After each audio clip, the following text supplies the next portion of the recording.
I call this pre-meeting briefing of the Carrollton-Farmers Branch ISD Board of Trustees to order at 6 p.m. on March 9th, 2023. The purpose of this pre-meeting briefing is to conduct a briefing section with administrative staff regarding the posted agenda for the regular board meeting scheduled for 7 p.m. March 9th, 2023. For the record, the board members present are Sally Derrick, Tara Herbachik, Carolyn Benavides, Ileana Garza Rojas, Kim Brady, and myself, Les Black. Next item is audience for guests. Persons who wish to speak during audience for guests must have completed a form for this purpose and placed it in a designated location prior to the opening of the meeting. No one has requested to speak, so we'll move to agenda item number 3, which are our administrative reports. Mr. Mercer, are there any more reports by the administration tonight? Yes, sir, Dr. Black, esteemed members of the board. Our first item is item 5F, consider approved proposed budget amendment, and that will be presented by Larry Guerra. Thank you, Mr. Mersch. So the budget amendment that we proposed, it's for the student nutrition program, and we did it because, the last 2 years we've been on the summer program where every child eats for free breakfast and lunch. So we weren't sure what the participation was going to be because now the parents are having to pay for the kids' lunches. So we were forced to be conservative on how we budgeted for child nutrition this year. So we did a conservative budget, and well, lo and behold, everybody's buying lunch, so it's a good thing. So we're asking for a $2 million increase in anticipated revenue when we do our reimbursement claims with the federal government. So once we do that, obviously the food cost is the biggest part of it. So this is to help us increase the budget so we can get the anticipated revenue that's going to come in. Okay. Board members, do you have any questions, Mr. Garrett? Thank you, Mr. Garrett. Thank you. Next item is item 5J, consider approve the recommendation by the SHAC for curriculum regarding topics of child abuse, family violence, dating violence, and sex trafficking, and that will be presented by Ms. Sandra Leak. Good evening. As you know, Senate Bill 9 and the Christine Blubaugh Act requires local school health advisory councils, to review curriculum involving the 4 topics that were aforementioned: child abuse, family violence, dating violence, and sex trafficking. The previous law included a provision for parents and guardians to opt out, but now they will be required to opt in for these topics. So the Curriculum Review Committee members were April Hooper Christensen, Victoria Whitley, Jonathan Wilk, Kathy Riojas, Betsy McKinney, and Sylvia Mazuera. The curriculum review process that was followed was first the counseling and mental health departments conducted a review of their curriculums, and they evaluated them for any of those 4 topics. The evaluation resulted in the following courses being submitted for review: the counselor guidance lesson on sexting, the counseling and mental health high school CTE course, the human growth and development CTE course, and the health course for secondary students. They began their review process by listening to a presentation from Melanie Williams and Lynn Torres. And then the committee met 5 times, and it was a combination of both virtual and in-person meetings to review and discuss the curriculums. As a result of the process, the School Health Advisory Council recommends the following curriculum be presented to you, the school board, for approval. The Texas School Procedures Guidance Lessons, the CFB created guidance lessons for elementary students, the NEST Foundation High School Health Curriculum, the Texas School Procedures for the following lessons: the lesson on child abuse, and for the Growth and Development CTE course, the Texas School Procedures lesson on child abuse and ACA Code of Ethics for Counseling and Mental Health CTE course, and the lesson on sexting, which is a counselor guidance lesson for secondary students. I would like to commend the work of the School Health Advisory Council. They did a very thorough and excellent job of evaluating the curriculum, and they worked collaboratively with all of the stakeholders involved. Do you have any questions? Are there questions from the board? Ms. Urbacek? And so how will parents, and how and when will parents be notified of their, is it option to opt in, I guess Yes. is how you would say it? I believe they are still working those processes Okay. out. Okay. So I can't give you specifics on that. Thanks. Ms. Darrett? And just to clarify, this is for next school year, For this school year. the one we're in currently? Yes, ma'am. Okay. Any further questions? Yes, Ms. Benavides. Were there any curriculums reviewed that they did not approve? Yes, there were two that were not approved. The Texas Tech curriculum was not approved. They believed that there were so many links that they couldn't really effectively evaluate all of that material, and since websites change, and we couldn't guarantee that there weren't political agendas or that students couldn't navigate to other areas once they went to that website, they just felt like teachers would not be able to monitor that activity, and so that curriculum was not approved. And also a Mental Health America guidance lessons, they felt like it had very distracting videos. They felt like the message was lost, and so that's the reason. And they just felt like it was a low quality curriculum, so that's the reason they did not approve or did not bring that one before you with a recommendation. Okay, following Ms. Derrick's question, my mind just went blank. I was going to ask about, for this year, so it starts now? Yes, this year. Before the end of the year, they will complete. If these are, approved as we are recommending, they will complete those, just those topics before the end of the year. So it's a 6-week course, or how long does it take to go through it? It's guidance lessons and then opt-in material in the CTE courses. Okay, thank you. You're welcome. Ms. Brady? So will they be doing these during advisory time? Is that the idea? Or they'd be in health class? I'm confused when that's going to happen. It depends upon the grade level. Some of the CTE courses are high school level courses, and then some of the other materials would be covered in guidance lessons. Just during advisory or? Yes, ma'am. Okay, okay. Any further questions? Okay, thank you, Ms. League. And thanks to the SHAC for all their hard work, and we appreciate them. Thank you. Mr. Marsh? Next item is 5N, consider approve RFP 2022-12-038 for E-rate C2 wireless access points, and that'll be Mr. B.J. Welsh. Thank you for the opportunity to talk to you about wireless access points this evening. This is a 3,700 Cisco wireless access point. We put 500 of these access points in and leveraged E-rate Category 2 funding in 2014. In 2019, Cisco announced the end of sale of the 3,700 series, and later that year they announced the end of support for these access points coming up in January 2024. So we're looking at replacing 500 of those access points in our campuses and our schools. We're asking for looking at the 9136 access points, which looks pretty similar to this access point.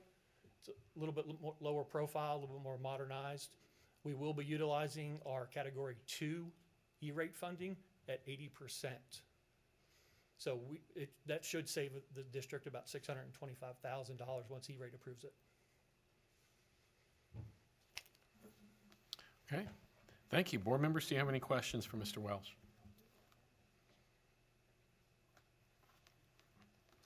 Okay, Thank you. thank you very much, Mr. Welsh.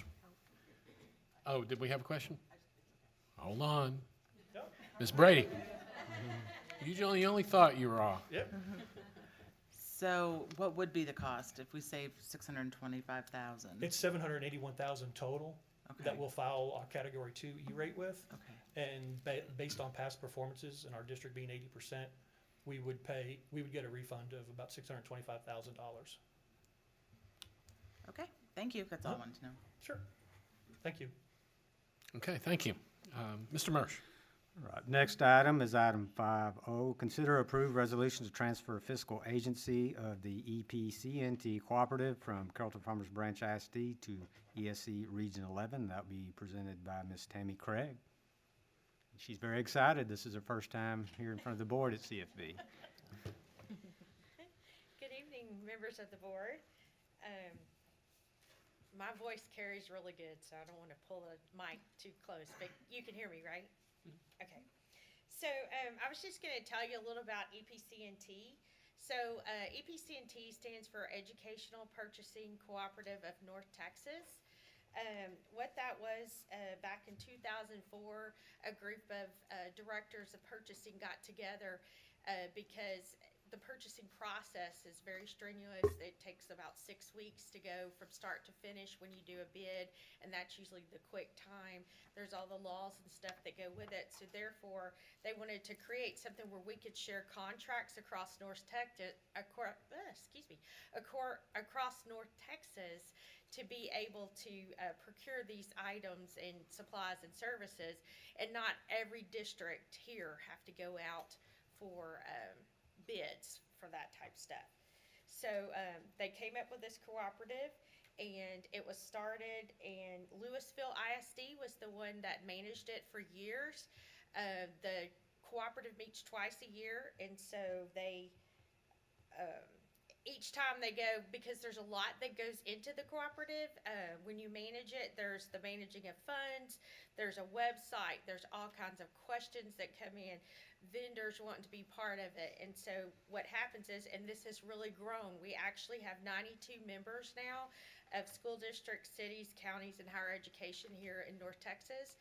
And so it is a lot to take on for the fiscal agent.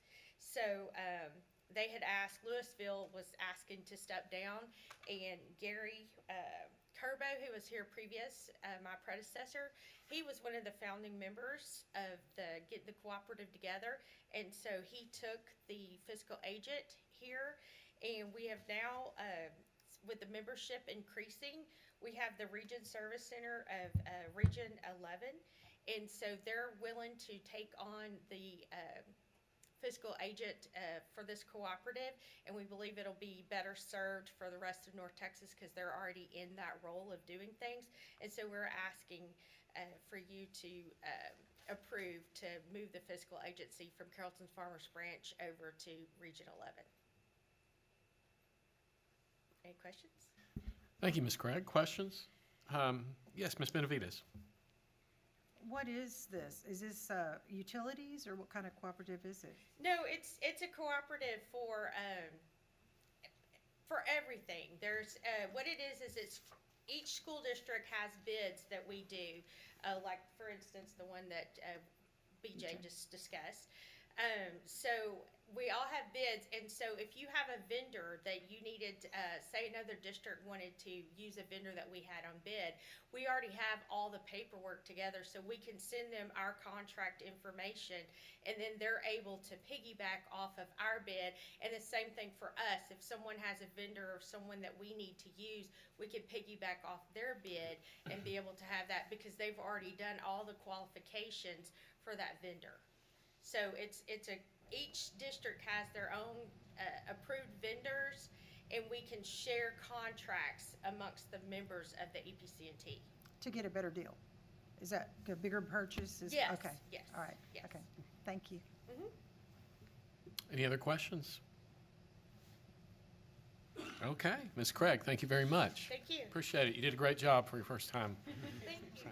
for any time. And that Miss- concludes the administrative reports. Dr. Black? Thank you, Mr. Marsh. We'll move on then to agenda item number 4.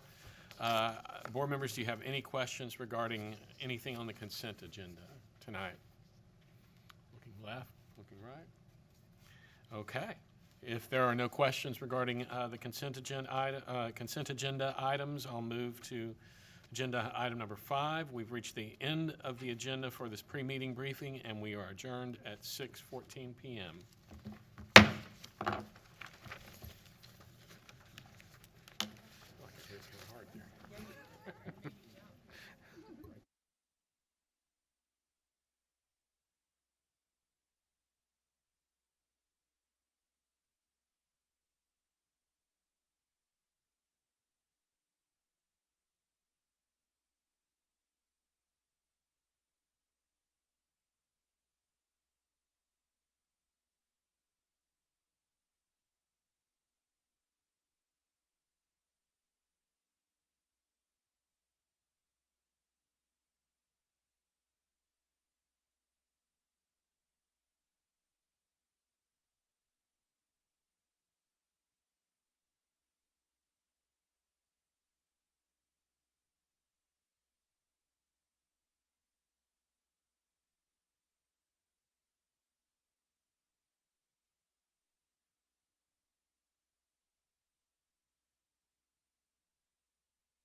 I call this regular meeting of the Carrollton-Farmers Branch ISD Board of Trustees to order at 7 p.m. on March 9th, 2023. Board members, district staff members, and members of the audience, you are free to join me in standing as Mark DeLalio from Northside Baptist Church provides a message, followed by the Pledge of Allegiance led by Brian Mersch, the Pledge to the Texas flag led by Cassandra Hatfield.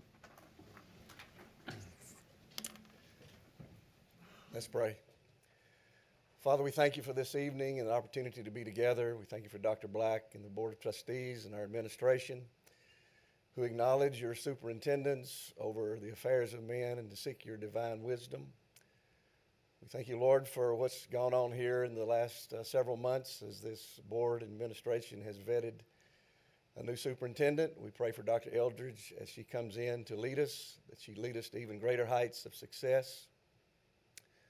We pray that as she walks into a situation indicative of a struggle that's not unique to us, but we're the one in the news.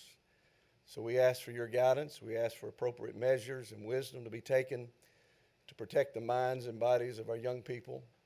I pray that you would expose those who would seek to destroy and bring down those who are so impressionable and need our guidance. We pray, Lord, for teachers and leaders to continue to be careful and cognizant of the stewardship we have to mold and shape the impressionable minds of our kids, our next leaders, for your honor and glory. We ask for your wisdom. We pray for those who will be going through spring break next week, that you keep us safe and protected. May everything go well with this meeting tonight. We ask it all in Jesus' name. Amen.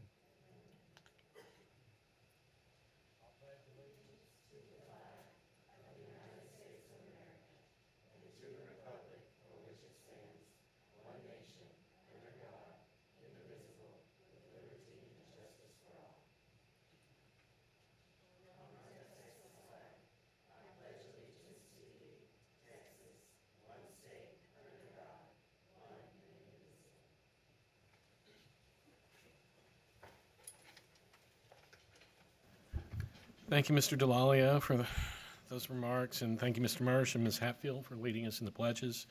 Welcome, everyone. We're glad to see you here tonight as we move into March of 2023 and we approach spring break. As a district, we dedicate all our efforts and resources to our goal of high expectations for all. The board uses this goal to guide all deliberations, decisions, and actions. You will get to see all deliberations, decisions, and actions of the board in open session, with the exception of some items which may be discussed in a closed session as stipulated in the Texas Government Code, Section 551, commonly known as the Open Meetings Law. These items typically deal with personnel matters, consultation with our attorney, and real estate. For the record, board members present are Sally Derrick, Cassandra Hatfield, Tara Harbachik, Carolyn Benavides, Ileana Garza Rojas, Kim Brady, and myself, Les Black. We constitute a quorum and may conduct business on behalf of the district. Before moving on to the next agenda item, I would like to remind you that the board will accept comments from citizens of the district and from district employees. Persons who wish to speak during audience for guests must have completed a form for this purpose and placed it in the designated location prior to the opening of the meeting. When the board reaches agenda item number 3, audience for guests, you will be invited to the podium to speak to the board. I'm going to move now to agenda item number 2, 2A, 2B, and 2C. These are our teachers of the 9 weeks, employee of the 9 weeks, and recognitions. So Ms. Parnell, I'll turn this over to you. Good evening, Dr. Black, Mr. Mersch, and members of the board. We would like to begin our recognitions tonight by honoring and celebrating our teachers and employees of the 9 weeks. As you know, we were unable to announce our honorees in February due to inclement weather, so this month we are celebrating both February and March honorees. So please join me in watching this brief video congratulating our excellent teachers and staff members.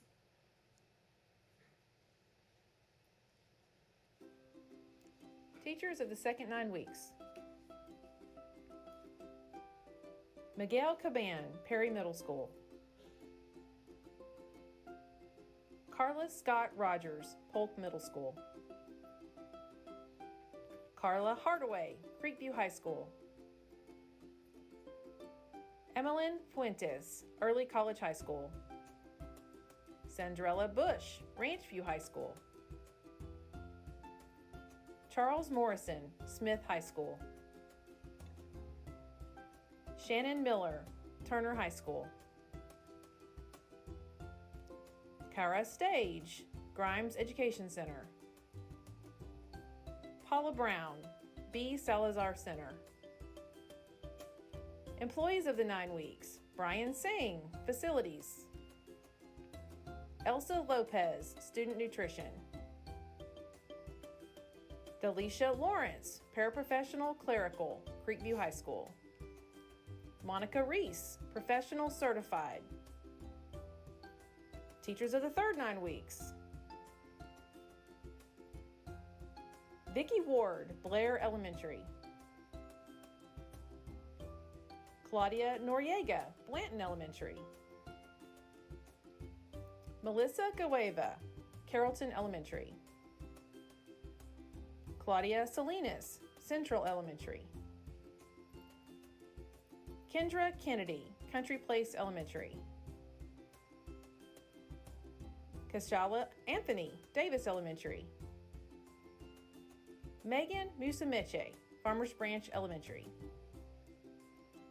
Mallory Nolan, Freeman Elementary. Sydney Cook, Furneaux Elementary. Jennifer Anderson, Good Elementary. Micah Willis, Kent Elementary. Courtney Harmon, La Villita Elementary. Amanda Harshane, Las Colinas Elementary. And in loving memory, Rosalind Kelly, Landry Elementary. And as you saw from the video, sadly, Landry Elementary School, Rosalind Kelly recently passed away. Tonight, Principal Eric Cochran, friends and colleagues are here in person to celebrate Miss Kelly. And we would like to ask all of us to stand and show our respect and honor for Miss Kelly.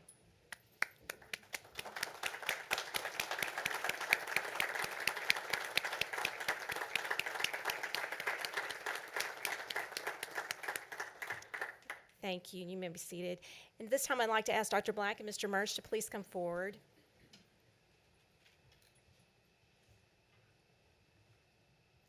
And we are going to move on to our student recognitions. We are exceptionally proud, CFB proud of our student musicians in the district, and tonight we want to applaud 5 very talented Ranch View and Creekview High School students for qualifying for All-State. Students, as we recognize you for your talent, discipline, and commitment, we would like to ask you to please come forward as I call your name. First, we have Trace Bennett from Ranch View High School.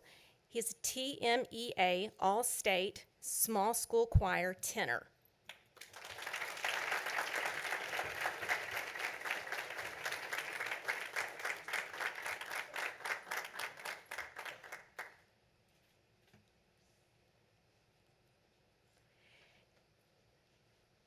David Martini, Ranch View High School, ATSSB All-State Symphonic Band, tenor saxophone.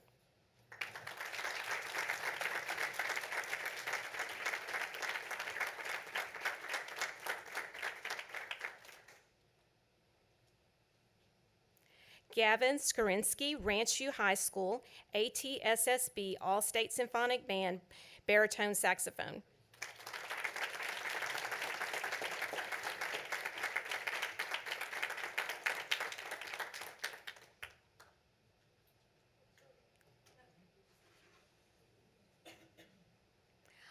Osmar Flores, Creekview High School, TMEA All-State 5A Symphonic Band, trombone.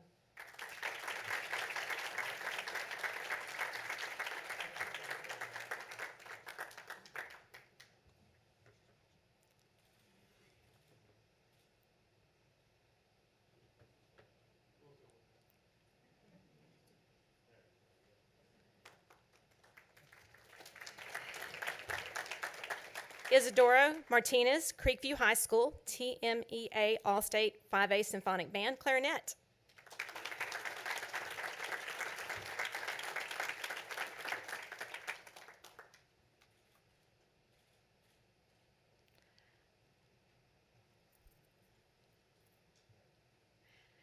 And I know we have some proud parents and teachers and instructors in the audience, and we know you put a lot of commitment and time into these student successes, so we applaud you as well. Let's give our students another round of applause.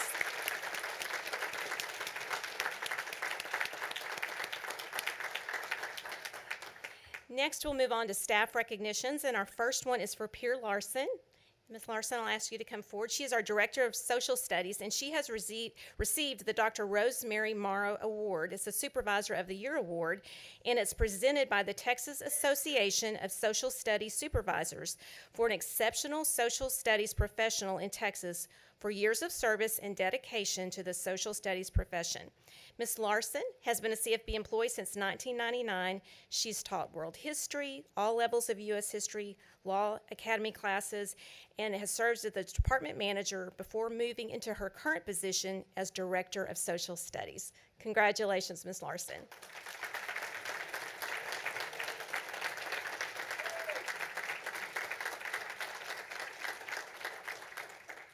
And finally, tonight, we want to recognize our CFB Proud Honorees.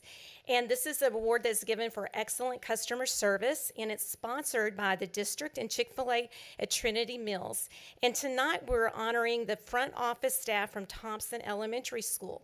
We have Maria Lozanza, who's the secretary, Liliana Gutierrez, who's the PEAM specialist, and Alejandra Nava, the clerk. And we'll ask these three ladies to please come forward.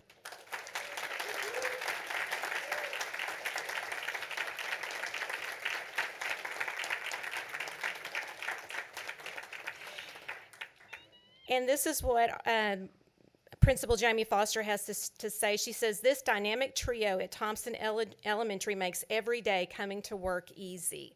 She said, combined, this Thompson team has 27 years of experience in CFB and have invested so much more in time and efforts. Ladies, you're excellent, and we congratulate you on great customer service.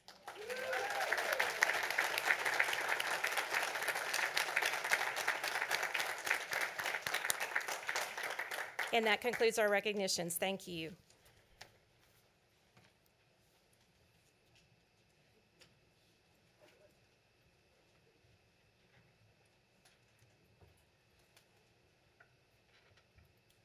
Another hand for all our teachers and employees of the last 2 months, and our other award recipients, and of course Ms. Larson for her work, and all our all-state all-state musicians. So difficult to do, so we're so proud of you. We will move now to district announcements. You want to take I'll go ahead and do the district. Okay, we're going to move to 2D, to district announcements, and I'll turn it over to Mr. Marsh. All right. Thank you, Dr. Black, members of the board. I would like to announce an addition to the CFB family. We have Mr. Greg Gaston. If you please stand up. He's come from Keller. He's with over 20 years of experience.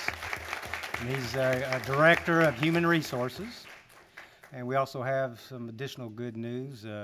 Ms. Maggie De La Rosa defended her dissertation this morning at SMU, successfully defended. So we want to introduce Dr. Maggie De La Rosa.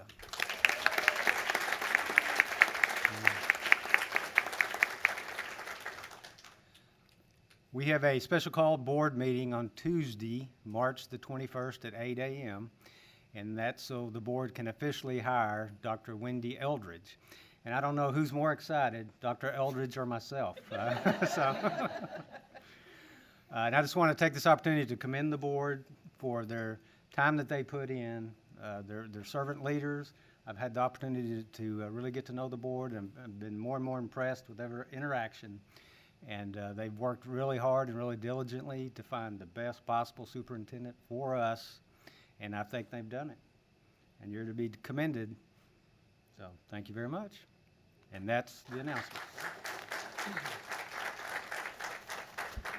Thank you, Mr. Marsh. We'll do, excuse me, item 2E, which is our update from the PTA. After this item, we won't break, but I'll give people a moment to escape if you were here for a recognition and you'd like to discreetly slip out the door. So, but you need to hear the PTA update first. I'm going to say staff, that does not include you. So Ms. Shaw, I'll turn it over to you. Thank you. Good evening. Thanks everyone for giving me the opportunity to update about the PTA. We had a successful council PTA reflection night on January 18th at Nancy Warden Center at Irving. Our CAP ISD students were awarded and recognized for their creative work in PTA reflections. Thanks to our team, Bonnie, Meredith, and Emmy, for working so hard and putting up a great show. We had a great turnout this year at Newman Smith for our Harlem Wizards game, and we can't thank enough the district. We had 24 players from various schools in the district. We sold around 861 tickets online and 146 at the door. That was a great event. Thank you so much. Thanks, Ms. Dawn Parnell and her team from Central Administration and Communication for helping us on Wizards Night. I can't thank enough. We would also like to thank Dr. Zimnes, Newman Smith High School principal, for welcoming and supporting us for the game night. Thanks to our sponsors who kept the cost so low that we can use the money for grants for our local PTAs next year. I want to thank Cindy, our second VP, who really worked effortlessly in making this possible, and Ms. Blackman, who got the sponsors for the event. We had the council PTA also organized a charter bus to Austin to take part in the Texas State PTA Rally Day. We had 32 students from DeWitt Perry Middle School, 4 from Creekview High School, and 9 from Ranchview High School. Teacher chaperones were Miss Emily Morgan from DeWitt Perry Middle School, Mr. Ian Solstad from Ranchview High School, and Mr. Jonathan Ray from Creekview High School. Students and teachers had meetings with Representative Terry Meza, Senator Tan Parker, Representative Anchia, and another great meeting with Representative Julie Johnson. I would like to thank our advocacy chair, Zohair, for initiating, organizing, and executing this bus ride to Austin. He was great in organizing that. Thank you so much, Zohair. We had a very successful CAP ISD Council PTA Board election last evening. We are still looking for some of the position, especially the first VP for the leadership position, since our dear Kim Brady has stepped down for that position. If you are interested in serving at any of these council level positions, please let us know, and we will be happy to get your help. During our delegate meeting, we had district representatives who also spoke on bond support. Thanks for,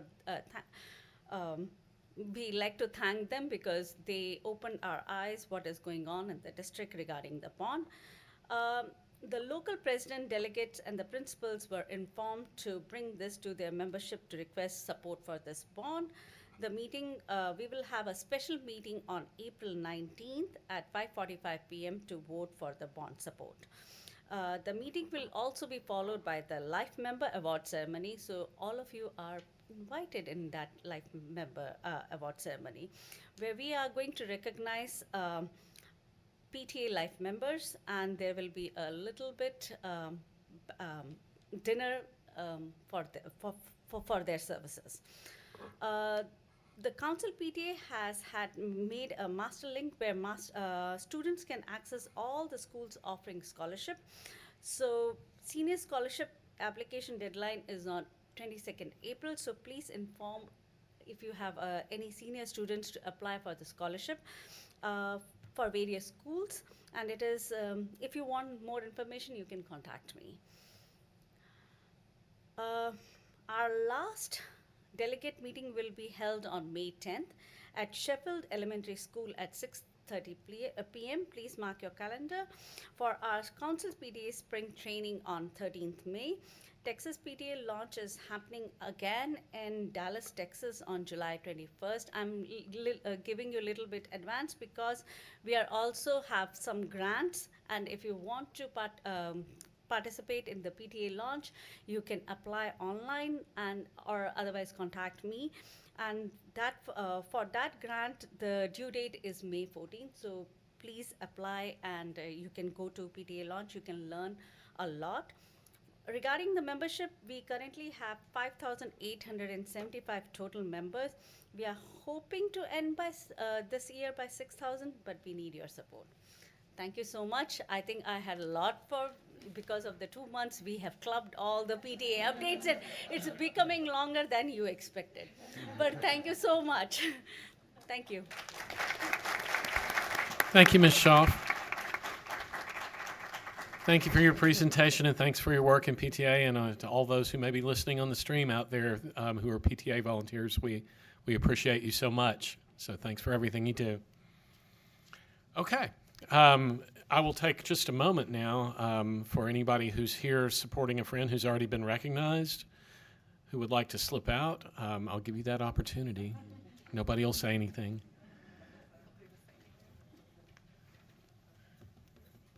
Thank you for coming. And congratulations again to our recipients.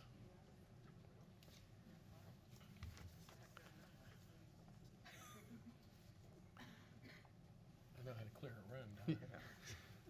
When you speak, people listen. Okay, we will move on now to agenda item number 3, our audience for guests. Persons who wish to speak during audience for guests must have completed a form for this purpose and placed it in the designated location prior to the opening of the meeting. I have 2 names that have been supplied to me. Is that a complete list? Okay. So before we begin, I'll remind our audience members of the board's procedures for handling audience for guests. Anyone interested to speak in person during audience for guests must have completed a form and listed the topic they wish to discuss prior to the start of the meeting. Each speaker will be allowed to speak once during audience for guests and will be allowed a maximum of 3 minutes to address the board, dictated by Board Policy BED Local, because the board wants to hear from as many of you as possible while also keeping the meeting running efficiently. Groups of more than 5 people who want to present a particular viewpoint on a topic should appoint 1 person to speak on behalf of their group. Please remember that the board cannot deliberate on any subject that is not included on the agenda for this meeting. Board members will listen to comments but will not respond or answer questions. We ask that you not discuss students who are not your own child. The timer will be shown on the screen in front of you and will begin when you arrive at the podium to speak. Again, speaker's presentation time is limited to 3 minutes. So I'll go ahead and call our first speaker. It's Mr. William Jones.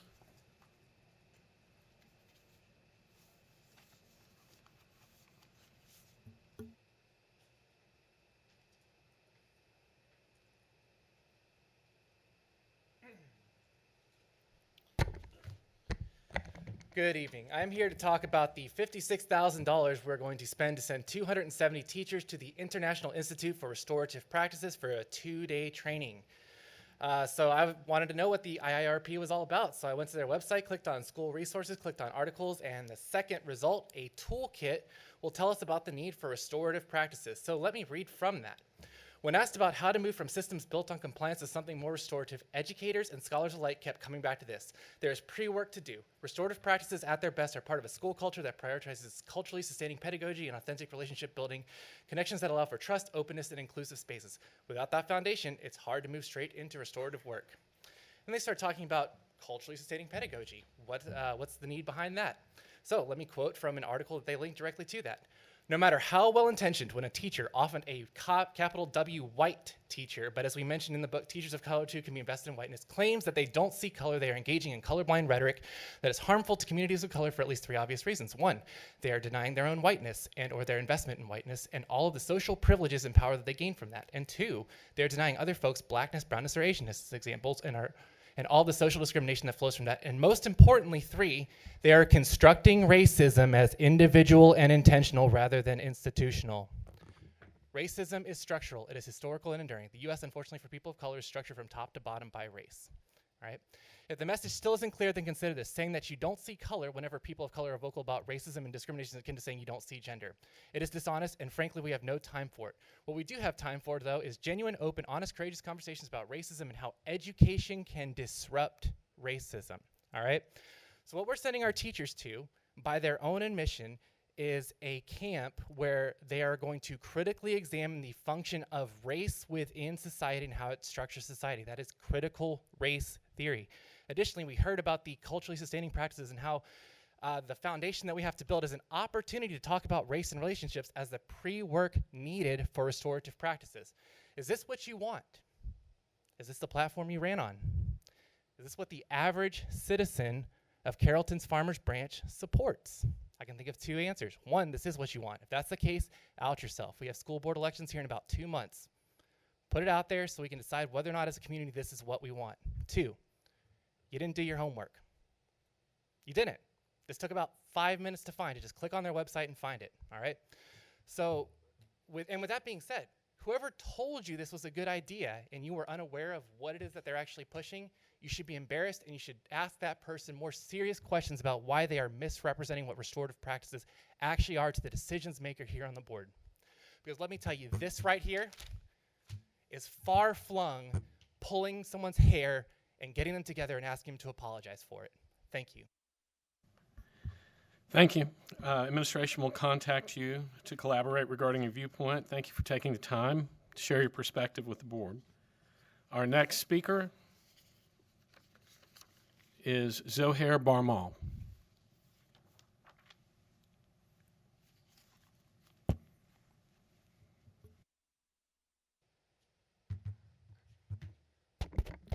Good evening, board. Thank you for the opportunity. So I'm showing up as a community member and a resident of CFB ISD. I believe that the primary purpose of the ISD is to teach languages, math, science, history, and social sciences, and our district is doing that.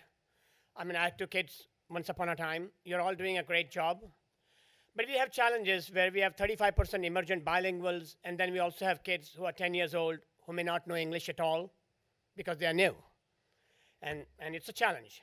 The ISD is also providing so many non-teaching benefits to the kids in the form of food, healthcare, safety bubble, school buses, supplies, counseling, sports, career readiness, and other extracurricular activities, which is great.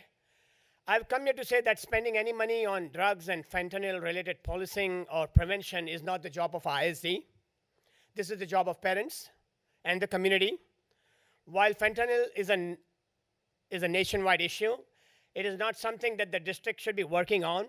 I believe that we should not be spending any money on drugs or vaping or fentanyl-related policing or enforcement. That is the job of parents and the state. And if we start getting to more and more administrative and policing tasks, then we get distracted and we will never have enough money for teachers and the core responsibility of ISD. And as such, the district already had to spend millions of dollars on the safety bubble, which is a good thing, but then, is that the job of the ISD?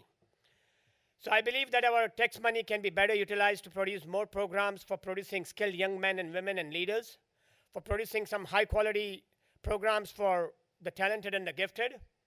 There is no talented and gifted program at high school. And the board is doing an excellent job at educating 25,000 kids. I mean, I can appreciate all what you're doing. I wouldn't be able to do your job, honestly. And teachers are doing a great job, but how can we keep those noise and administrative and push to, we need to start pushing back on noisy parents who want the board to do everything. That is not the job of the district or the board. And then I thank you all for keeping focus on teaching and trying to keep our administration tasks low and of less expenses. Thank you. Thank you. And administration will contact you to collaborate regarding your viewpoint. And thanks for taking the time to share your perspective with the board. All right, we will move now to agenda item number 4, which are non-action items for discussion. So we'll start with 4A, Special Education and Dyslexia Update. And I believe, Ms. Smith, this is you. There you are. Actually, it's an entire team, so we're going to let Jennifer Wright start. All right.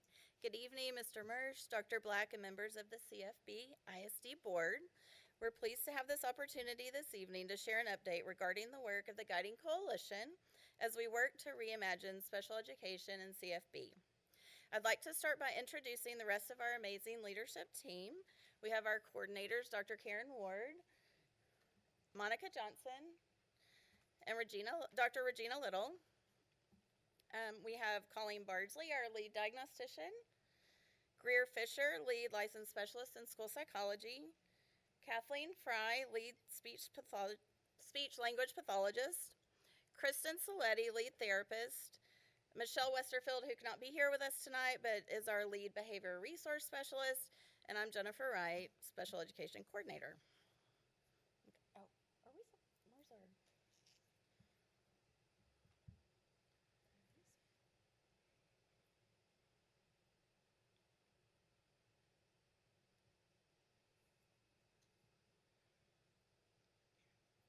Thank you. As we began our work, we looked to the CFB ISD mission statement as a guide to ensure our thinking was aligned with the overall mission of the district. In collaboration with the Guiding Coalition team members, all special services team members, and dyslexia interventionists, we've developed a vision statement for the Special Services Department that encompasses not only students who have an IEP, but also students who are served through 504. Our commitment is to serve students equitably, inclusively, and in a culturally responsive manner. It is our belief that by creating a culture of inclusivity and equity, we will establish a community where everyone feels a sense of belonging.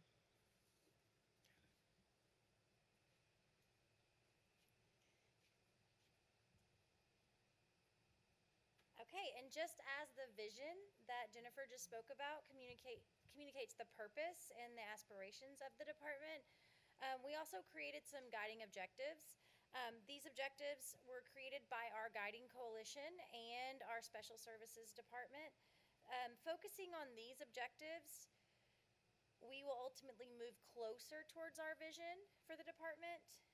And these guiding objectives are to develop the trusting relationships through collaboration, data sharing, and problem solving in order to maximize learning for each student, to engage parents and guardians as equal partners in the education of their child, and to provide stakeholders with the knowledge, strategies, and services to effectively support student growth socially, emotionally, and academically.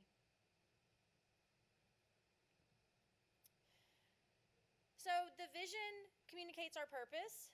The guiding objectives communicate how we are going to get there and how we're going to measure progress. The belief statements here convey our why. We firmly believe that belief statements are fundamental to our vision as a department. So think of this as the wind in our sails. This is our why. Our beliefs inspire and guide us in the work that we do every day. So these belief statements are that we believe in supporting and developing students and staff to meet the individual needs of all of our learners. We believe that every child is a general education student first, who has the right to access all opportunities afforded to all students. And we believe that it is our responsibility to help every student reach their full potential. We also believe that every student deserves access to resources and tools to help them be successful.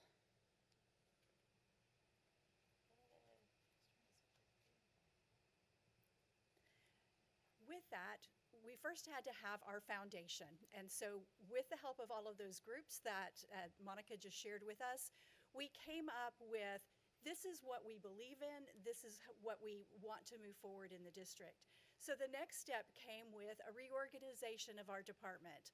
What positions do we need to actually move the work forward? So we were able to take the staff that we already have, do a little bit of massaging with those, really thinking about the vision for our department and what did we need to do, what did we want to do in order to help to make sure that our students are successful. So with that, instead of just having coordinators of a department or and just be generic, we very purposefully put 5 directors together. And those 5 directors, Dr. Wright would have been one of them, but she retired earlier this year, so we have that spot open. But with that, we said, first of all, we want interdependence among the 5 individuals who serve in these capacities. Before, it really was one person had elementary these programs, one person had secondary on this. And so we didn't have a chance to really work together and work for the benefit of our students. So with this new configuration, we have a director of assessment for special services, and that person, we said, what is going to be the primary responsibility of that person? And that is to really oversee the assessment and the understanding of the assessments throughout our department. so that as we plan for student needs, we're really basing it off of data and not just our thoughts about what a student needs.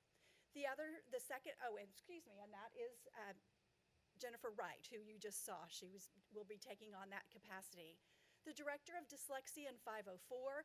504 was currently under Dr. Hamlin's area of the woods, but we decided it really fits better in our department because students will need to move seamlessly in and out of 504 special education if that's what they need. So when a student no longer qualifies for special education services, many times we just say, all of the rug is pulled out from underneath you, you don't have anything, go and be successful. With this configuration, we're going to be able to say, okay, no longer do they qualify for services through special education. Let's make sure you have the accommodations that you need under 504 to continue to help you to be successful. So we're really excited about that opportunity.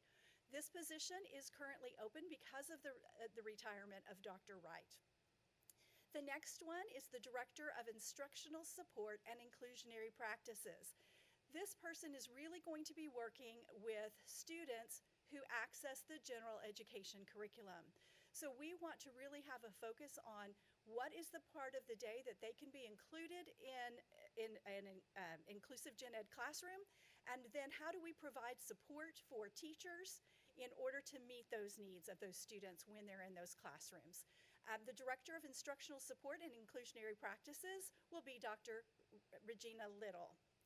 The Director of Centralized Services really is looking at providing support for students who don't access the general education curriculum. So if they are on a modified curriculum in some way, then we have Monica Johnson, who spoke just before me, who will be working with the students and the teachers in those programs. With the split this way, it is our goal to not only know every student by name and need, but to know every teacher by name and need, with what's the professional development that needs to go, to be provided to our staff, and how do we support them in the classrooms. Then finally, the last one is the Director of MTSS, which stands for Multi-Tiered Systems of Support, but it didn't fit on the slide that way, so we just did the shortened MTSS, and Behavioral Supports. Dr. Karen Ward will be taking on that aspect as we move into next year. We're keeping the current configuration as it is right now, but these changes will happen next year, and really working at the behavioral pieces, and work very closely with the services that Joe Gillen and her department provide, so that we have a cohesive program, again, for students in the general education classroom who may need to move over and access special education services as well. And so we're really looking forward to that collaboration between those two departments. With that, we then said, so if these people are leading the big pieces of the work, how do we marshal all of our staff underneath that and put them in places that each team lead has a group of people who can help them to move that work forward. So this visual shows you just a little bit of that. It doesn't show every single member of our department, nor does it show all of the main responsibilities that they have, because we would have to go on slide after slide after slide. These ladies and these team members who are sitting in the audience do Herculean tasks each and every day. So with that, I'll turn it over to Dr. Little.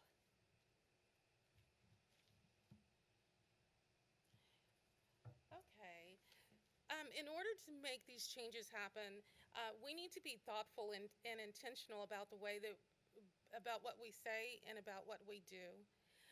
The Guiding Coalition has done this by reimagining special education and recognizing that this change won't be easy, as they challenge deeply held beliefs that have existed for years. The last time that we were together, we discussed the 3 mind shifts that needed to occur within our district. We have begun work regarding these mind shifts, but they won't be finalized until they are ingrained into our everyday thought process. Our mind shift number 1 reminds us that all students are general education students first. While some students receive special education services, specialized pull-out services should only be utilized when they're needed to access services and supports. It is through practicing in the general education classroom to the greatest extent possible that we will have ownership of all by all. Mind shift number 2 focuses on collaborative teaching and planning. The focus here is on the action verbs, collaborative teaching and collaborative planning. With this mind shift, teachers are working interdependently and intentionally to plan and deliver instruction to ensure high achievement while implementing a student's individual education plan, or IEP. That brings us to mind shift number 3, services, not programs. As we develop IEPs, there will be a renewed focus on student strengths that will be used to support the next steps in the student learning. For students accessing the general education curriculum, the regular education class will be considered first. Support services will be based on what each student needs, not on programmatic offerings or disability labels. Special education is a service and a support to students. Through this journey, we as a district will continue to shift our thinking and address head on when we lapse back into the old way of doing things. And now we will hear from Dr. Karen Ward.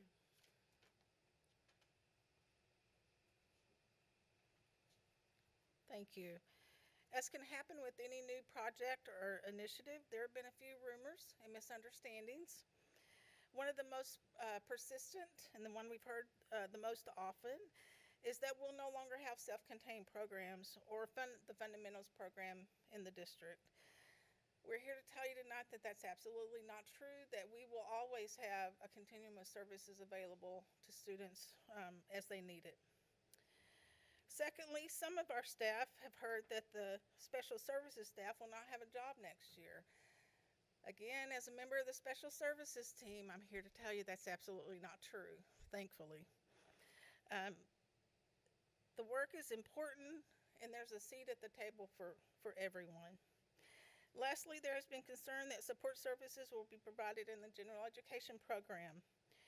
We stand strong in our belief that all students are general education students first, and when we are considering where to provide supports and services, that we are going to look at the general education classroom first. But please know that services and supports will be provided in the most appropriate setting for the student.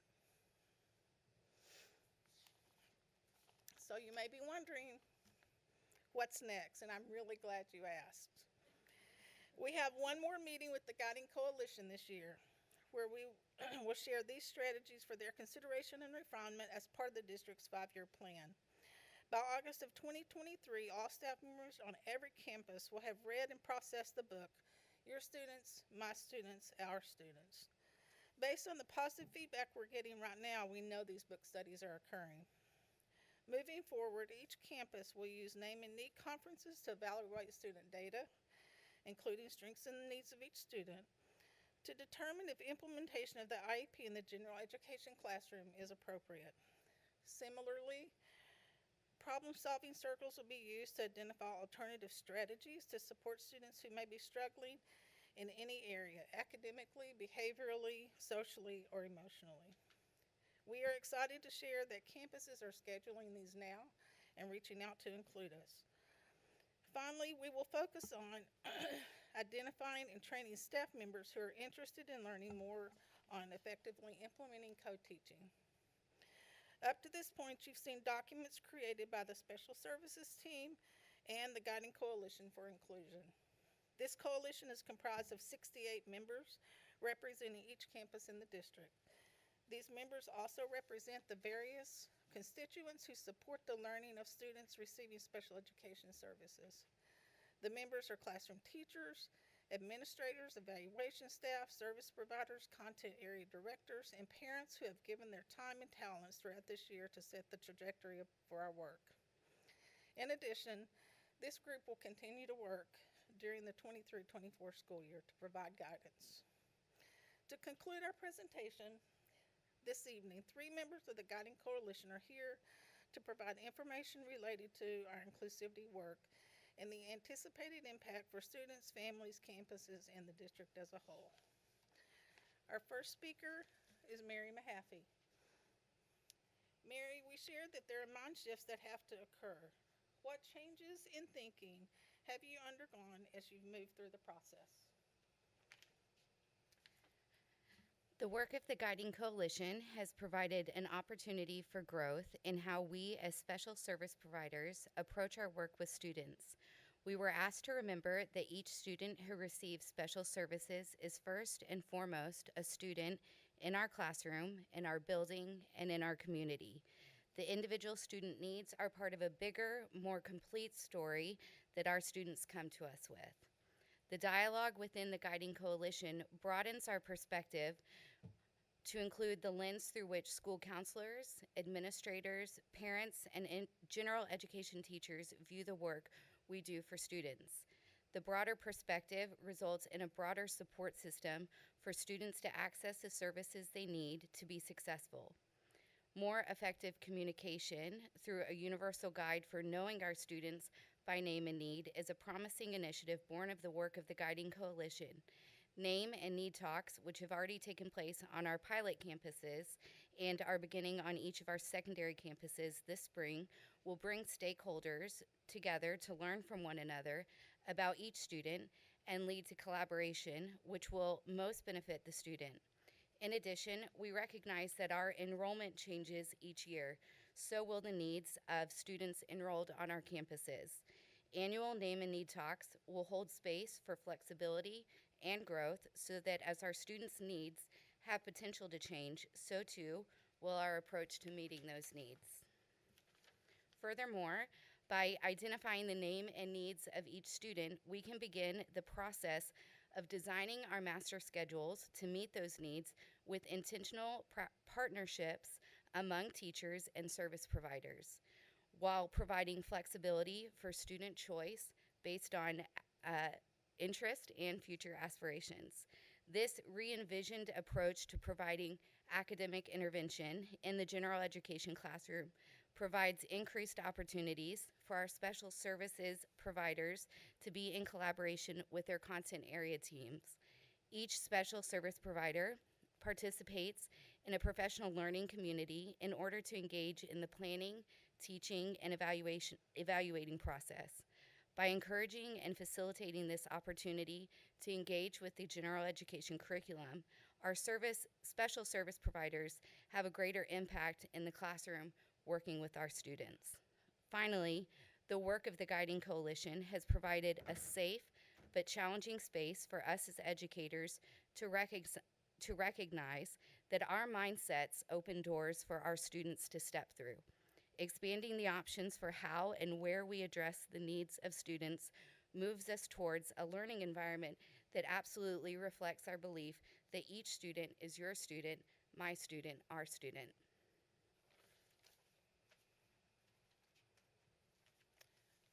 Our second speaker is Wes Baker. Wes, what piece of this work, the inclusionary practices, was outside of your comfort zone, and how has the work of the Guiding Coalition made you more comfortable? Before I get started with my concerns, please know that I've been on board with the potential benefits the actions of the committee will have for all of our students. Our book, Your Students, My Students, Our Students, cited a few studies showing the net benefit of increased inclusion on student populations. Unsurprisingly, students who moved from separate classrooms to a general education setting showed marked improvements in their achievement, accelerated the course of their learning, and had improved attitudes towards school in general. These students often feel otherized and separated from their peers due to their classification as special ed. We've already seen some of these positive effects in our district.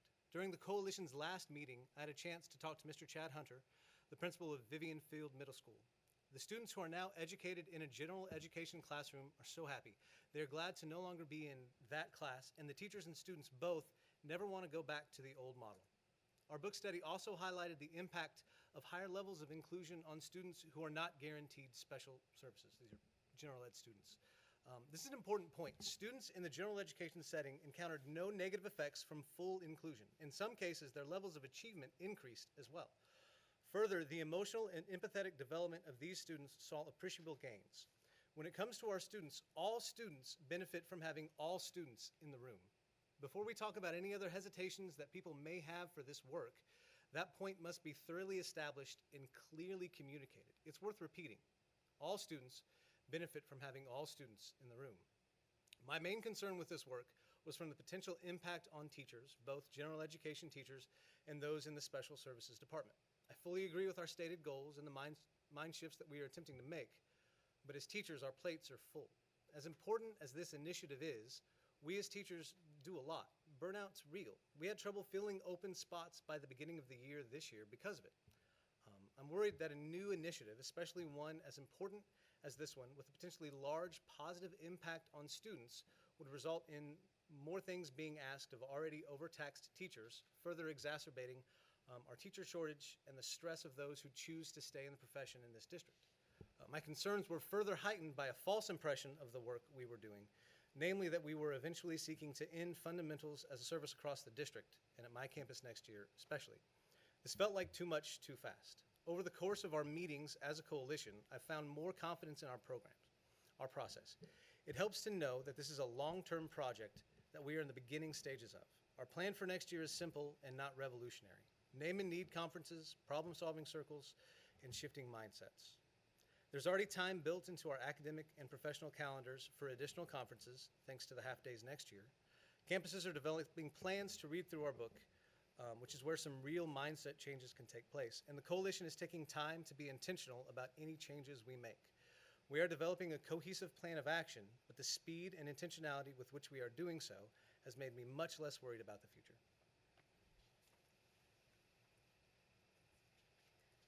Last, but certainly not least, is Christy McLean. Christy, through the book study, we have heard about increasing the voice of parents and students in the process. Through your participation in the coalition, what most excites you about the work? So again, my name is Christy McLean. I am a resident in Carrollton. I am a CFB graduate. I'm also an employee serving as the Director of Science, but my most important job is that I am a parent. I have two boys who both attend CFB ISD schools, and I was honored, and it's been a privilege to be a part of the Guiding Coalition and book study because the work is very dear to my heart. One of my children receives services through special education or the Special Services Department. His journey began at 9 months old when he started occupational therapy through ECI or Early Childhood Intervention. At age 3, he was taken under the wing of many of the people in this room of CFB to support his unique needs. He has taught me more than he will ever know. He's taught me to be brave, even though I think I'm being brave for him, for myself, and stronger than I ever thought I could be. I have learned coping skills as a parent that I never knew I would have, but this learning has not come without a lot of anxiety. Anxiety during his many ARDs, because I don't always understand the language in a very fast-paced setting, or I'm unsure if a placement or a move from one campus to another is the actual best decision for my child. I feel pressure to make a decision based on someone else's observations of the child that I spend every day with. I feel unease, wondering what critical grade level learning and amazing experiences he misses out on when he's pulled out for services or his many different therapies. And I feel a lot of apprehension that his beautiful, non-standardized mind is going to be forced to fit into a standardized educational system. I also recognize that these feelings are not unique to me and that every parent who sends their children to our schools feels the same type of anxiety that I do. Through the study of the book, Your Students, My Students, Our Students, and the work being done within the Guiding Coalition, I've come to realize that it is about more than inclusion, accommodations, programs, or services. This committee has come together to advocate for the quality of all of our students' lives.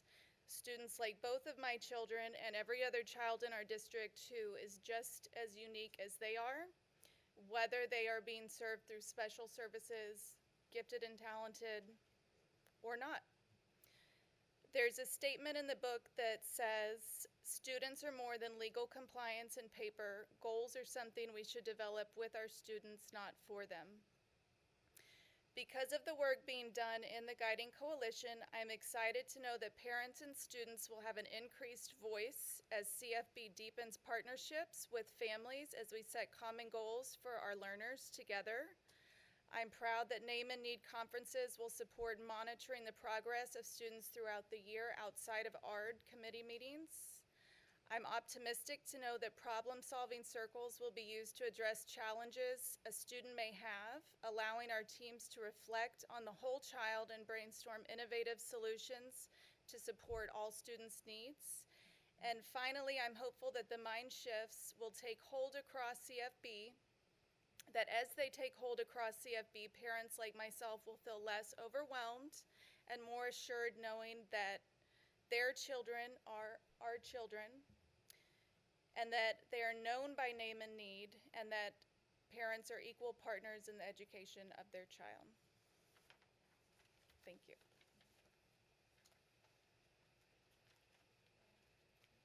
We can't do anything more than end with those 3 wonderful testimonials from our Guiding Coalition. So with that, concludes our presentation. Thank you very much. Thanks for the whole team there, everybody that presented. Thank you for the information. Board members, are there questions, comments? I just want to thank you. Yeah. Okay, Mr. Bocek. First, I love your shirts. There were several things that were said. Thanks for your work. The belief statements, I put a big check mark by right on. The other thing that was mentioned that stood out to me was not only from a student's name and need, which we've heard a lot more, that's our focus from, all what we want to know that, but that you said by teacher.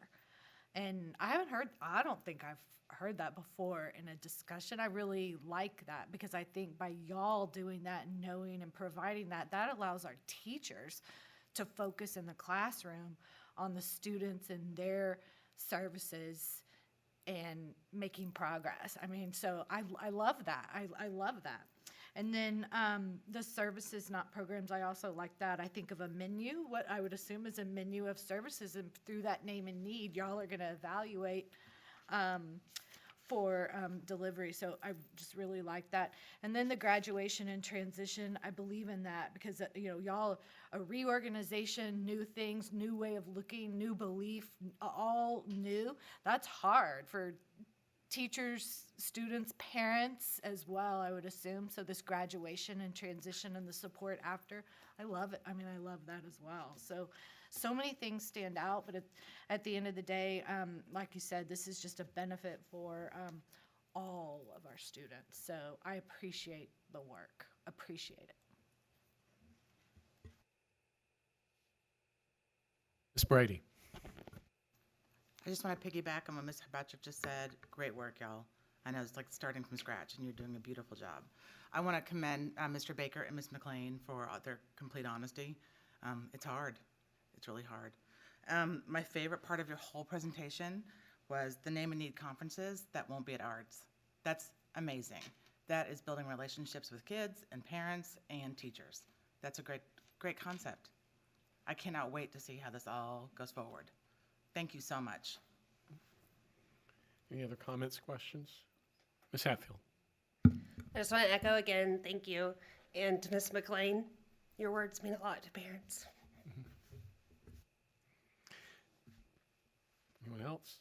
I do want to make a couple of comments. I just that I found very interesting, and I think one of the things that I really liked about this was the idea of kids being gen ed kids to begin with, right?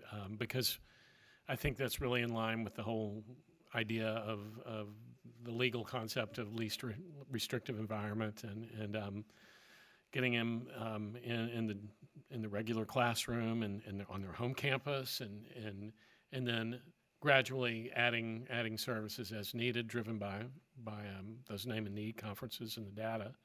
I also love that you guys are thinking of services rather than programs. I know there have been many times where, in my career as a principal, where you have X number of programs, but you have X plus 10 or 12 types of, kids that don't fit in those programs, right? So we can't think of them as categories. We can't place them in categories, can't put labels on them. We have to know what they need and whatever it is that they need in terms of service, provide that for them. So I think this is I like the mindset shifts and the approach that you guys are taking. I also love the bringing 504 and special ed closer together, because I do think that those are two areas that need to be talking more. And I think traditionally there's been a little bit of a disconnect, not necessarily here, but just in general, between people that deal with 504 and the people that deal with special ed. We just kind of get in those silos. So a lot of positives here, and I just want to thank you guys all for being here and taking a turn at the microphone at the podium, and can't wait to see where this goes. Good work. Yeah.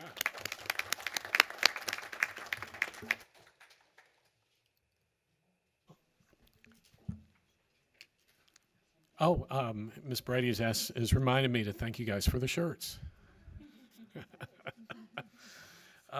Okay, so we will move to our next item, which is item 4B, which is a facility service report. But I see in my notes here that that's being postponed to the April meeting. It will be moved to April. Okay, so we will skip over item 4B and move to 4C, which is technology update on digital citizenship and Gaggle. So this is Dr. Stout.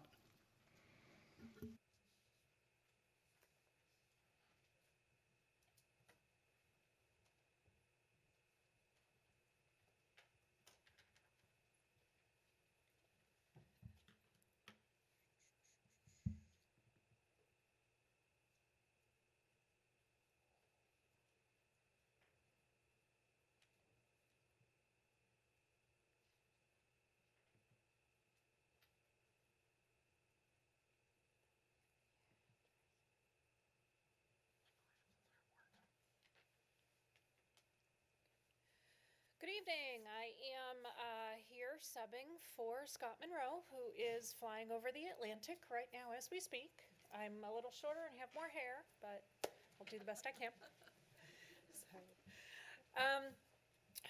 My safe and secure colleague and I are here to speak to you tonight about the various aspects of online student safety that our two departments collaborate along with every other department in the district to some extent to put in place for our students.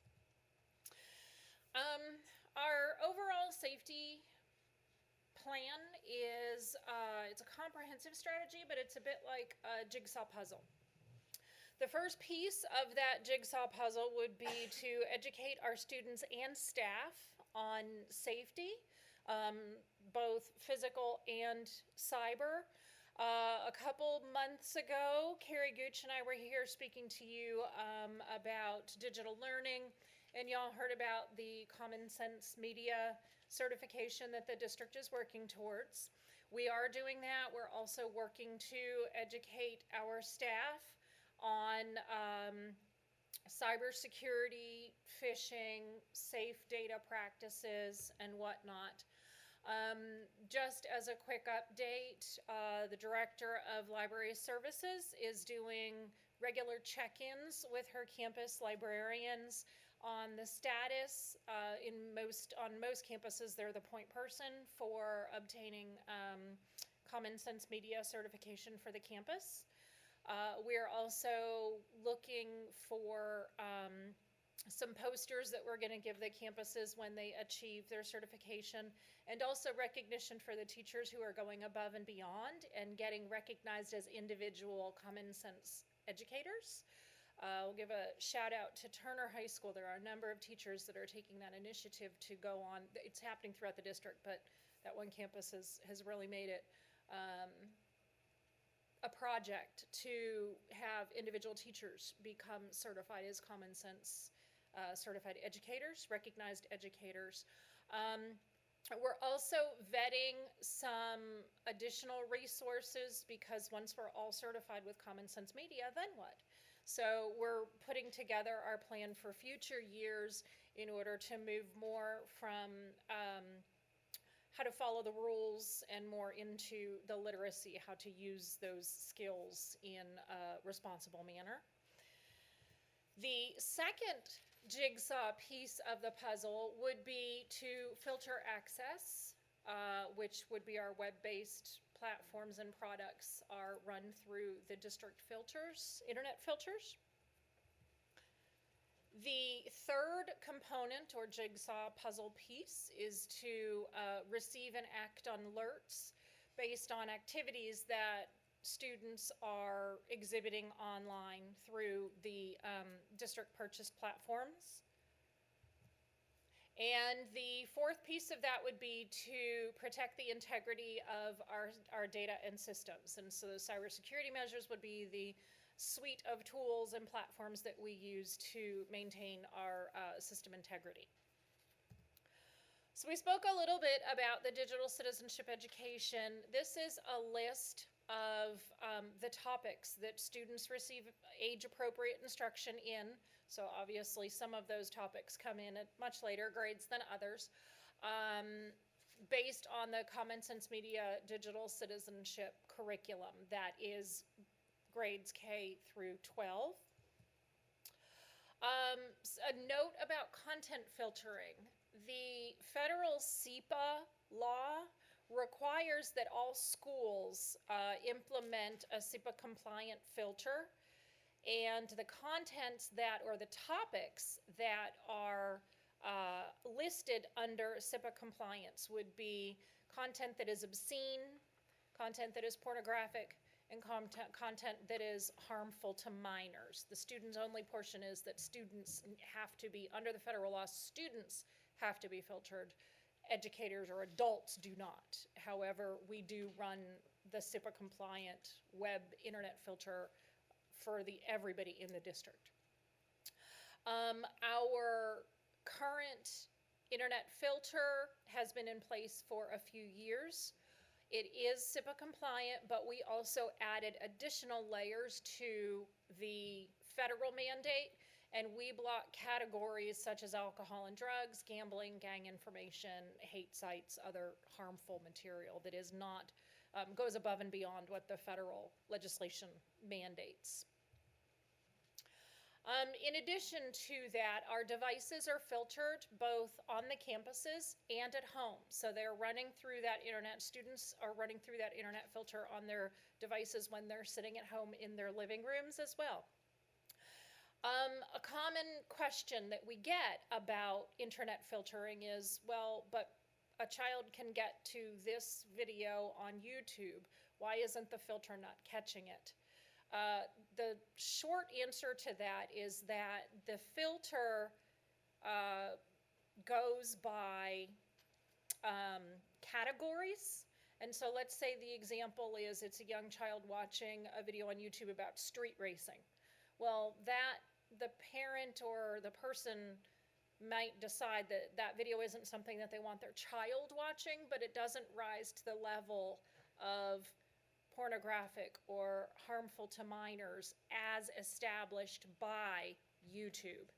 So we'll judge, the filter will catch overall categories of content, but on some of the websites we're relying on the owner of the website that posts that material to determine the age appropriateness of their own content. And so that's where we get into kind of a fuzzy area with YouTube videos or Google Images or things like that. And now I will turn it over to Ms. Freeman to talk about our last puzzle piece. Good evening. I'm here to talk about the two filtering pieces of software that we use, Gaggle and anonymous alerts. The first one I want to talk about is anonymous alerts, and I want to give you an example of something that we would see. Anonymous alerts is our anonymous tip line that's available on our website for all students and parents. This is actually just a very recent example of something that came through, and it kind of illustrates how we can communicate with the person that's setting a tip. I'm the person on the green who's chatting back with the person on the white side, and we're discussing just different things. Through this text, we're able to determine a few things, and then we're able to talk to the students and pull them directly. And next I want to talk about Gaggle. Gaggle does a few things. Boy, that is hard to see, sorry. It's very, very small. I'm going to do my best. So it actually screens for two different things. One of them is called PSS, Potential or Possible Student Solutions. That's helpful, thank you. And the other one is QC, Questionable Content. So under the QC, under questionable content, it's specifically screening for sexual content, harm, drug references, suicidal ideations, pornographic materials, things like that. If Gaggle catches it in the filter, if it's something that's illegal to have or pornographic or potentially pornographic, it's going to flag it, remove it, and then put it in what's called a vault.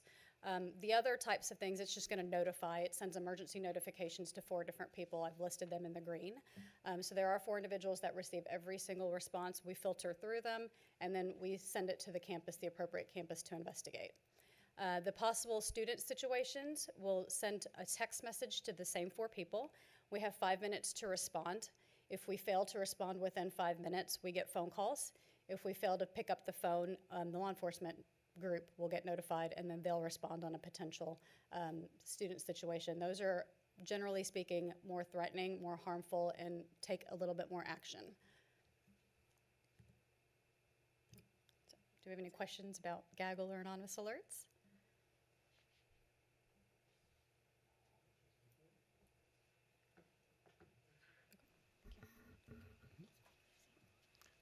Any questions for any, either portion of that presentation from the board? No? Thank you very much. We appreciate the information. Okay. Our next item is 4D, SLI discussion. And for this, I'm going to turn this over to Ms. Hatfield. Thank you. So SLI is coming up this summer, and when the call came out for sessions, I had a conversation with Sally, and we were talking about the great work that we did after SLI last year, and how when we came back from SLI, we found it really important to get together as a group and look at what we learned from that experience and the protocol that we put together and went through. And while I've been in Leadership TASB, I had talked to a couple of the people at Leadership TASB about what we did, because I think the things that we did, which were wanting to go to city council meetings, and we've done that once so far, the book study, our board calendar, and the various things that not only we've discussed about what we learned, but also what we wanted to act on as a board engagement goals were really important. And I think it would be really valuable, and in talking with Sally, both of us really felt it would be really valuable that we share that with other school boards across the state as a way to come back from training and make sure that you put the work that you do at training into action. And so I took the time to look at the proposal. It's pretty small, it's pretty easy. And so put together a proposal, and then Sally edited it, because of course you can only have so many words, and I am not short enough at my words. And so we wanted to bring it before the board as potentially something to do. I did talk to TASB, and they said that it is their goal that 95% of their sessions are presented at both conferences. And so I am planning on going to Fort Worth, and so I'm happy to present, and I would love to have other board members that are available. But I didn't want to put this forward without having a discussion with the board about that potential opportunity, and to see what you guys thought and what your interest was, and if you thought it was a good idea. So with that, Sally, I don't know if you have anything to add. I'll add just a few things. So I think that it's important that we recognize that we created a best practice from SLI last year by creating board initiatives afterwards, and that was recognized by boards that Cassandra has talked to. And so if we can take what we learned and the programs that we created out of it and share that with other school districts in Texas, then we all have a plan of what we do after we attend SLI. So I think this is really exciting work that we can take what we've learned and share it with others. Cassandra's offered to go to Fort Worth, and the June 14th through 17th is San Antonio, so I would take that one. We would divide and conquer so that we had coverage. But we're presenting tonight as a conversation piece and to see if anyone else wants to be involved.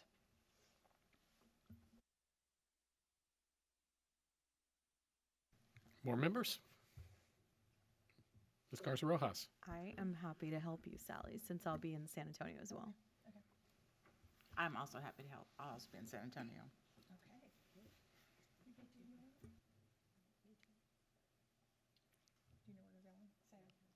Yeah, no. Okay. Cassandra may be the only one in Fort Worth. So I guess, I don't know that this is just discussion. Does anybody have any questions for us about the proposal?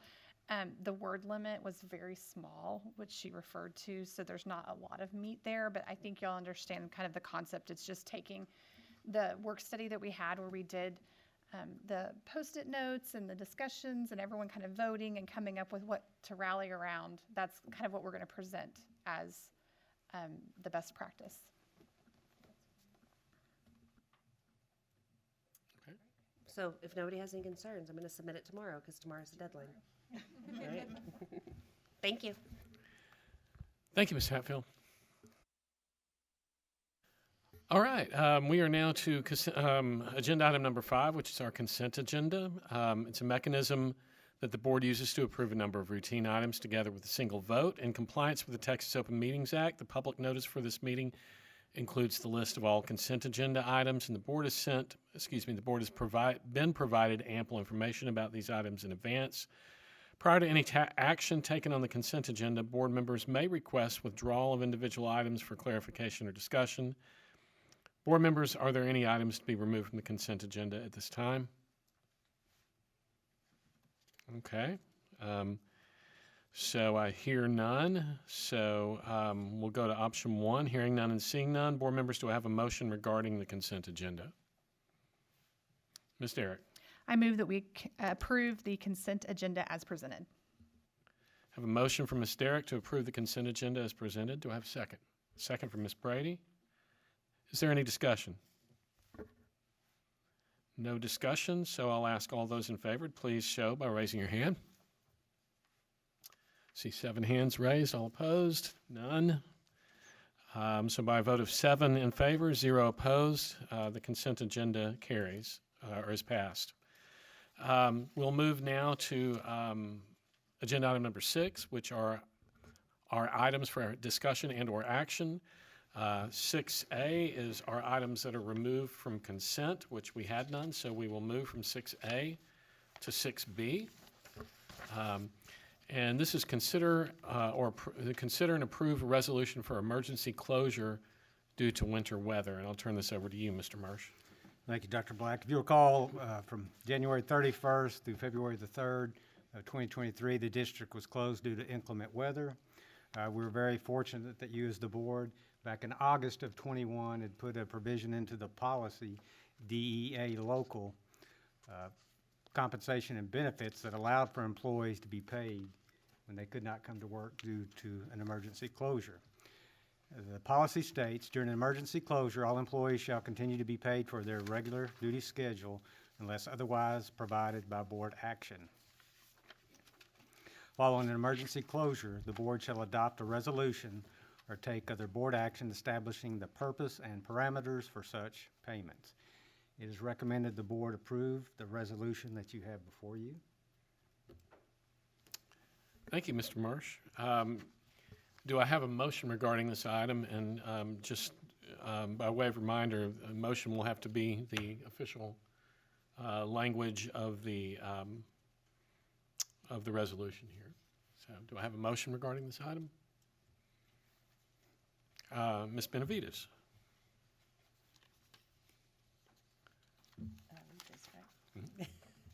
Okay.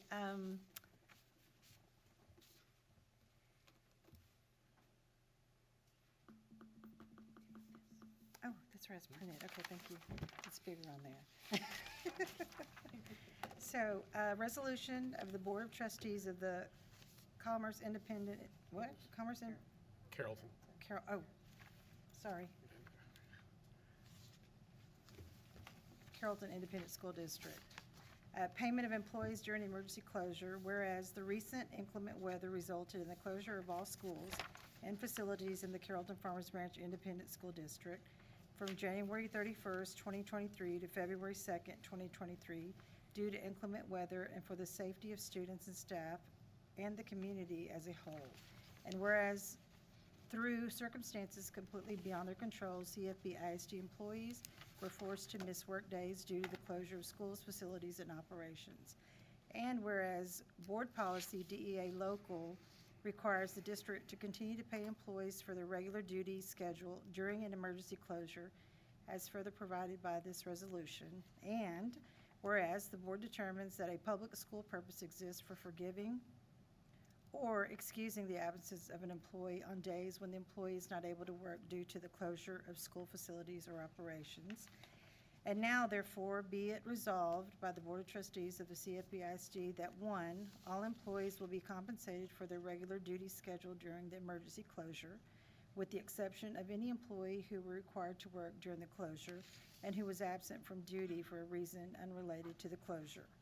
2, non-exempt employees who were required to report to work on school property during the closure shall be paid at the rate of 1.5 times the rate of pay for all hours worked up to 40 hours per week as provided by Board Policy DEA Local. And number 3, the board hereby authorizes the superintendent to take steps deemed necessary and appropriate to fulfill the purposes of this resolution. Adopted by a majority vote of members of the CFB ISD Board of Trustees present and voting at an open meeting of the board held on 9th day of March 2023, at which a quorum was present. Thank you very much, Ms. Benavides. You're We have a motion. Do I have a second? A second from Ms. Brady. Is there any discussion? All those in favor, please show by raising their hand. All those opposed? None. By a vote of 7 votes in favor, 0 against, the motion carries. We will now move to agenda item 7, which is our closed meeting pursuant to Government Code Sections 551.071, to consult with the district's attorney in person or by phone on a matter in which the duty of the attorney to the district under the Texas Disciplinary Rules of Professional Conduct with the State Bar of Texas clearly conflicts with Chapter 551 of the Texas Local Government Code, pursuant to Texas Government Code Section 551.074 for the purpose of considering the appointment, employment, evaluation, reassignment, duties, discipline, or dismissal of a public officer or employee, or to hear complaints or charges against a public officer or employee. Pursuant to Texas Government Code 551.076, discussion and deliberation regarding safety and security. So item 7A will be discussion and review of the negotiated contract of loan finalists for superintendent. And item 7B is cybersecurity update. Audience members, you're welcome to remain in the boardroom as the board members recess and move into the executive conference room for deliberations. The time is now 8:23 p.m.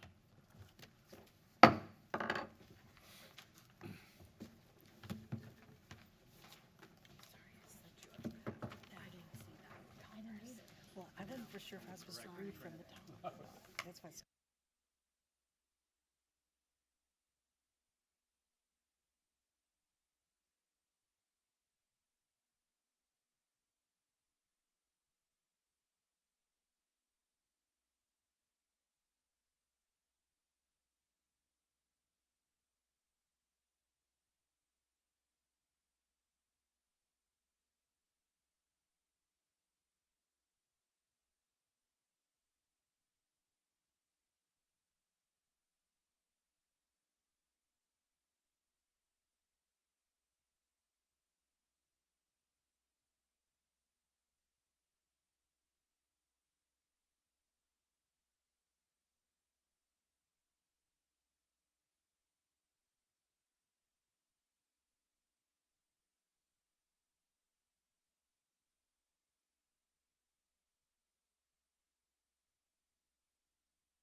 We are back on the record in open session, having returned from closed session. The time is now 9:36 p.m.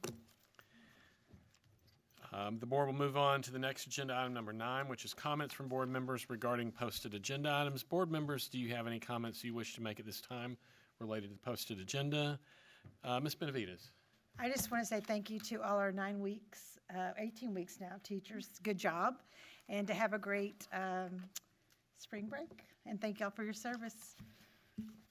Thank you, Ms. Benavides. Anyone else?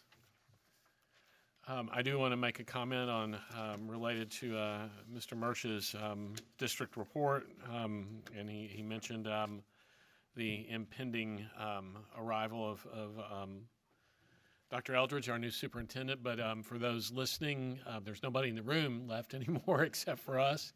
But for those of you who may be watching the video, I just want to give one more shout out to Brian Murch, who served as our interim superintendent during this period, and thank him for the guidance and the hard work. And it's been a tremendous sacrifice, I think, for him in terms of additional hours and time away from his family. And he's really dedicated to this district and just an unbelievable asset for the district. And so I want to publicly thank him. It doesn't feel public when there's empty chairs out there. But I know somebody might watch this online, so I will. yes. and your wife may see this too. So, like Ms. Benavides said, happy spring break to everybody out there. You guys have a great time and be safe. Thank you, Brian. Thanks, Brian. Any other comments before we move to adjournment? Okay, we will move to agenda item number 10. Agenda item number 10, we've reached the end of our agenda. We are adjourned at 9:38 p.m. Thank you guys all very much. All right. I would like to make a couple comments because I couldn't do it during the meeting, but I just want to say I appreciate all y'all's support and y'all embrace me and then